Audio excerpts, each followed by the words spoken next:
उड़ान मोटिवेशन। कचरा उठाने वाला हूँ तो क्या हुआ, एक दिन मैं बड़ा आदमी बन के दिखाऊंगा। बारिश की बूंदें टीन की छत पर ऐसे गिर रही थीं जैसे कोई पुराने घाव कुरेद रहा हो। झुग्गी बस्ती की गलियों में कीचड़ था और कीचड़ के बीच एक छोटा सा लड़का नंगे पैर चल रहा था। कंधे पर बोरा, हाथ में टूटा हुआ डिब्बा और आंखों में एक ऐसा सपना जो उसके कपड़ों से कहीं ज्यादा साफ था। उसका नाम था समीर। समीर की उम्र शायद 12 से 13 साल रही होगी। शायद इसलिए क्योंकि झुग्गियों में जन्मदिन याद नहीं रहते, सिर्फ जिम्मेदारियां याद रहती हैं। उसके पापा कई साल पहले काम करते करते गिर पड़े थे। कमर में चोट लगी, फिर इलाज नहीं हुआ, फिर नौकरी छूट गई।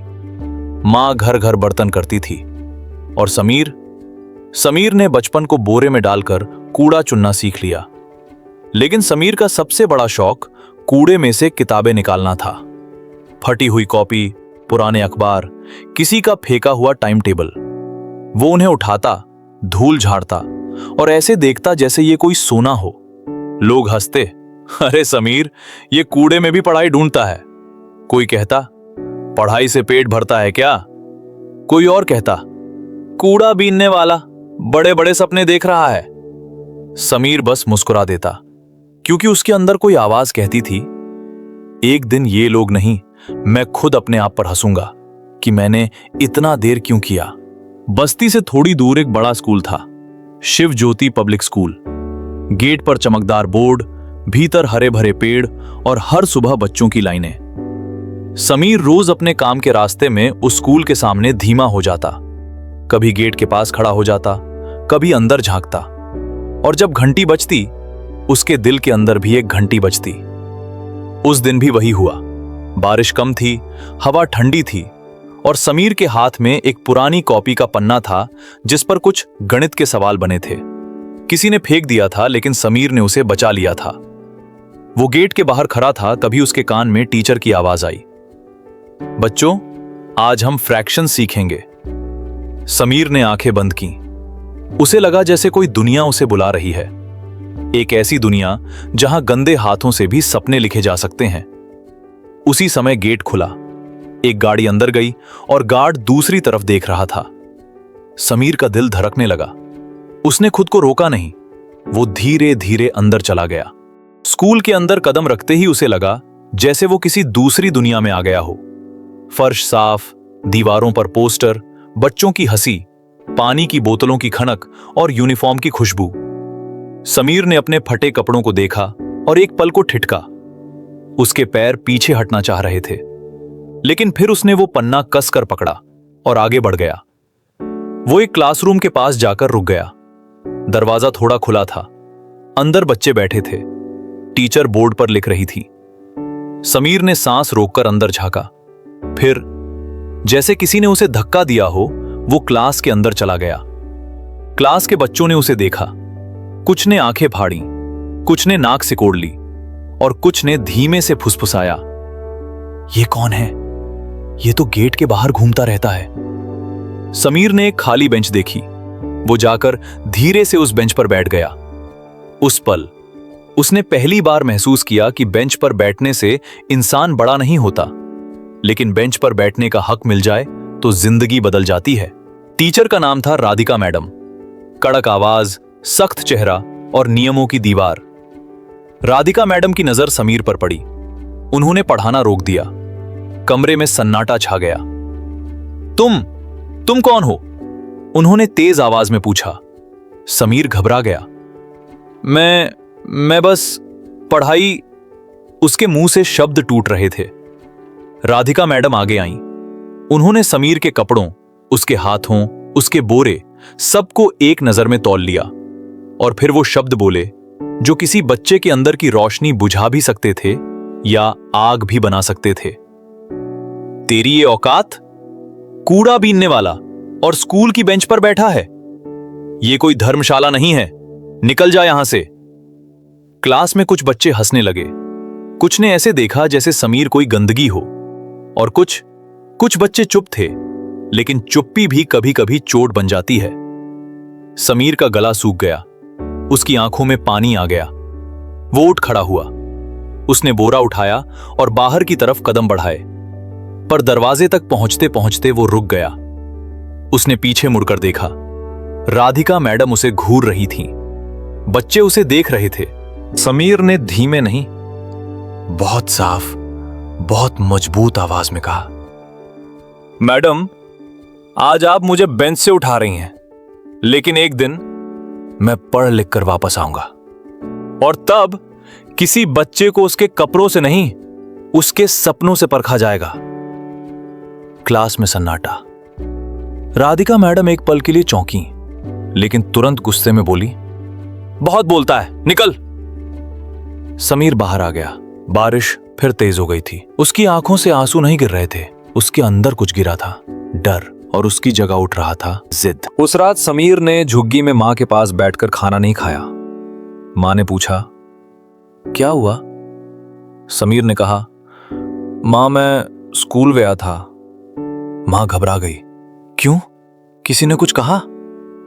समीर ने धीरे से बताया सब कुछ। मां की आंखें भर आईं। वो बोली, बेटा, हम गरीब हैं, दुनिया ऐसे ही बोलती है। समीर ने मां का हाथ पकड़ लिया। मां, गरीब होना गुनाह नहीं होता, गुनाह होता है सपने मर जाने देना। मैं पढ़ूंगा। मां ने अपने पल्लू से आंसू पोंछे और बोली, ठीक है, पर तू पढ़ेगा कैसे? समीर ने बोरे की तरफ देखा। इसी से, किताबें निकालकर। उस दिन से समीर का दिन 2 हिस्सों में बंट गया। सुबह कूड़ा, रात पढ़ाई। वो हर दिन कूड़े से कॉपियां, किताबें, पेन, जो भी मिलता बचा कर रखता। वो पुराने गत्तों पर लिखता, कभी दीवार पर हिसाब बनाता, कभी मिट्टी में अक्षर लिखता, और जब थक जाता तो वही लाइन याद करता, मैं पढ़ लिख कर वापस आऊंगा। एक दिन नगर निगम के पास कूड़ा छांटते हुए उसे एक महिला ने देखा। वो महिला किसी एनजीओ से थी। नाम था अनन्या दीदी। उन्होंने पूछा, तुम पढ़ते हो? समीर ने कहा, मैं सीख रहा हूं। अनन्या दीदी को लगा यह बच्चा अलग है। उन्होंने उसे एक छोटी सी स्टडी सेंटर में बुलाया, जहां झुग्गी के बच्चे शाम को पढ़ते थे। पहले दिन समीर बहुत झिझका। उसके कपड़े वही थे, उसके हाथ वही थे, लेकिन वहां किसी ने उसे कूड़ा वाला नहीं कहा। वहां पहली बार किसी ने उसका नाम लिया। समीर, ये तुम्हारी जगह है। उस रात समीर ने पहली बार ढंग से कॉपी पर अक्षर लिखे। उसे लगा शायद भगवान ने उसके लिए दरवाजा थोड़ा खोल दिया है। समीर पढ़ने लगा, धीरे धीरे तेज होने लगा। लेकिन जिंदगी आसान कहां होती है। कभी पिता की दवाई के पैसे नहीं होते, कभी मां बीमार पड़ जाती, कभी घर का किराया बकाया हो जाता, और हर बार समीर का पढ़ाई वाला समय काटा जाता।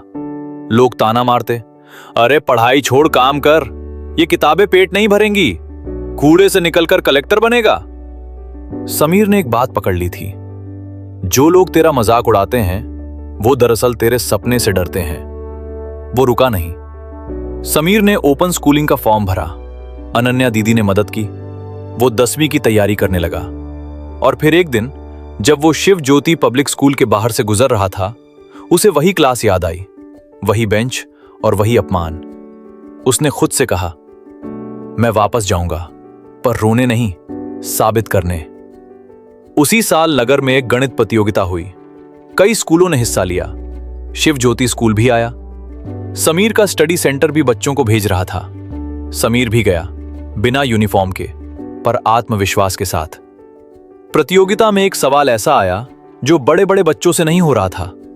समीर ने कॉपी उठाई और लिखने लगा, धीरे नहीं, तेज, साफ, मजबूत। घंटा खत्म हुआ, पेपर जमा हुए। कुछ दिन बाद रिजल्ट आया। समीर पूरे शहर में फर्स्ट। हॉल में तालियां बज रही थीं। स्टेज पर उसका नाम पुकारा गया और नीचे एक कोने में राधिका मैडम खड़ी थीं। उन्होंने समीर को देखा। वही चेहरा, वही आंखें। अब कपड़े थोड़े ठीक थे, लेकिन सबसे बड़ा फर्क उसकी आंखों में था। अब वहां डर नहीं था। राधिका मैडम स्टेज के बाद उसके पास आईं। उनकी आवाज पहली बार नरम थी। समीर, मैंने उस दिन गलत कहा। समीर ने शांत होकर कहा, मैडम आपने गलत कहा था, लेकिन उसी ने मुझे सही बना दिया। मुझे आपकी माफी नहीं चाहिए, मुझे बस इतना चाहिए कि कोई और बच्चा वैसा महसूस ना करे जैसा मैं उस दिन हुआ था। राधिका मैडम की आंखों में शर्म थी। वो समझ गईं, ये बच्चा बदला लेने नहीं, बदलाव लाने आया है। समीर को स्कॉलरशिप मिली।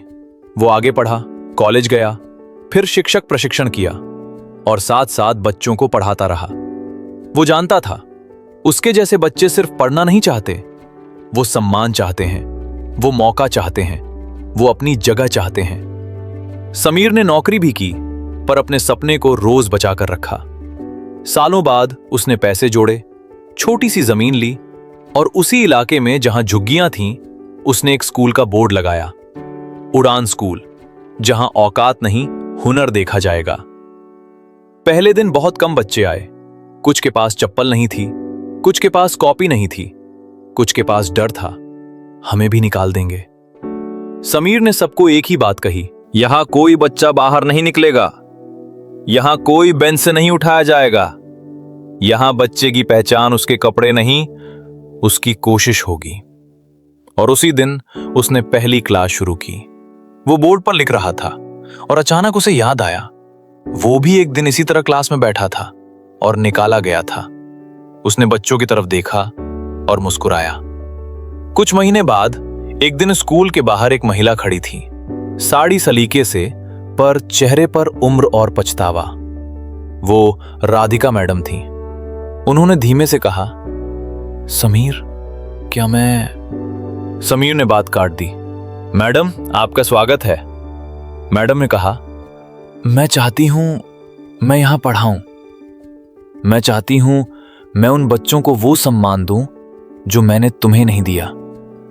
समीर ने उनकी तरफ देखा, कुछ पल चुप रहा, फिर बोला, मैडम, मैं आपको टीचर नहीं, मैं आपको उदाहरण बनाकर रखूंगा, ताकि हर इंसान समझे गलती से बड़ा कोई नहीं और सुधार से बड़ा कोई नहीं। और उसी दिन राधिका मैडम ने उड़ान स्कूल में पहली क्लास ली। रात को समीर अकेला स्कूल में बैठा था, खाली बेंचे, शांत कमरा, लेकिन उस शांति में उसे अपना पुराना दर्द नहीं, अपनी जीत सुनाई दे रही थी। उसने अपनी आंखें बंद की और उस दिन को याद किया जब उसे कहा गया था, तेरी औकात।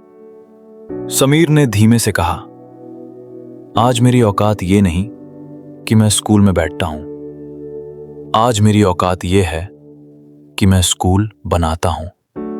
और मेरी सबसे बड़ी जीत ये नहीं कि मैं पढ़ गया, मेरी सबसे बड़ी जीत ये है कि अब कोई बच्चा बेंच से नहीं उठाया जाएगा।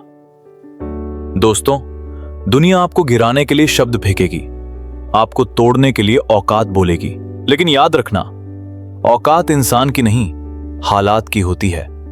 और जो इंसान हालात बदल दे, वही असली विजेता है। अगर आपको यह कहानी दिल से छू गई हो तो इसे शेयर जरूर करना, क्योंकि हो सकता है आपकी शेयर किसी समीर को उसकी उड़ान दे दे। वेलकम टू उड़ान मोटिवेशन। यहां कहानियां नहीं, हौसला मिलता है।